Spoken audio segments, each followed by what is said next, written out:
Praise the lord. దేవుని నామానికి స్తోత్రములు కలుగును గాక. దేవుని బిడ్డలారా, చాలామందికి ఏదన్నా ఒక పని చేయాలంటే, ఒక అడుగు ముందుకు వేయాలంటే కొందరికి భయం. ఏ అడుగు వేస్తే ఏం జరుగుతుందో, ఎక్కడికి వెళ్తే ఏం జరుగుతుందో అన్న ఒక భయం.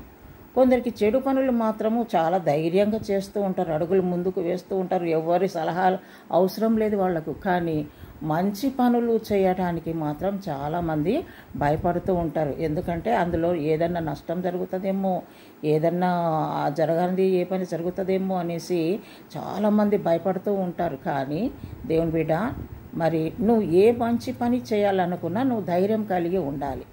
ఎందుకంటే దేవుడు, మనం నమ్ముకున్నటువంటి మన యేసయ్య, మనం చేసే ప్రతి పనిలో ఆయన మనకు తోడుగా ఉంటాడు. నీ ఆలోచన యావత్తునంతటి నేను సఫలపరుస్తానంటున్నాడు యేసయ్య. నువ్వు మంచి పని చేయడానికి పూనుకున్నప్పుడు నువ్వు ధైర్యం కలిగి ఉండు. నువ్వు ధైర్యంగా అడుగు ముందుకు వెయ్యి. తప్పకుండా దేవుడు నీకు సహాయము చేస్తాడు. ఆదికాండము 21వ అధ్యాయము 22వ వచనంలో మనం చదివినట్లయితే, ఆదికాండము 21వ అధ్యాయము 22వ వచనము, నీవు చేయు పనులన్నిటిలోనూ దేవుడు నీకు తోడై ఉన్నాడు. దేవునికి స్తోత్రం. హల్లెలూయా. దేవుని బిడ్డ, నువ్వు చేసే ప్రతి పనిలో ఆయన నీకు తోడుగా ఉండే దేవుడు. ఏ నష్టం జరగకుండా నిన్ను కాపాడే దేవుడు. నువ్వు వెళ్ళుచున్న ప్రతి స్థలములో నీకు తోడుగా ఉన్న దేవుడు. కాబట్టి ఈ దినము నువ్వు ఏ పని చేయాలనుకుంటున్నావో ధైర్యముగా అడుగు ముందుకు వేయు.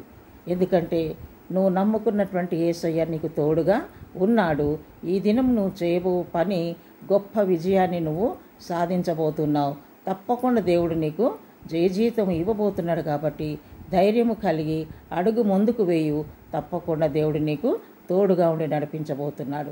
దేవుడి కొద్ది మాటలు మన ఆత్మల మేలుకై దీవించునుగాక. ప్రభా, నీకు వందనాలు. ఏ బిడ్డ అయితే ఈ దినము మంచి పని చేయడానికి అడుగు ముందుకు వేస్తున్నారో ప్రభా, వారికి నువ్వు తోడుగా ఉన్న దేవుడవు, జయమిచ్చే దేవుడవు కనుక నాయన ధైర్యం కలిగి అడుగు ముందుకు వేయటకు సహాయము చేయమని యేసు నామములో ప్రార్థిస్తున్నాము తండ్రి. Amen. Praise the lord. God bless you.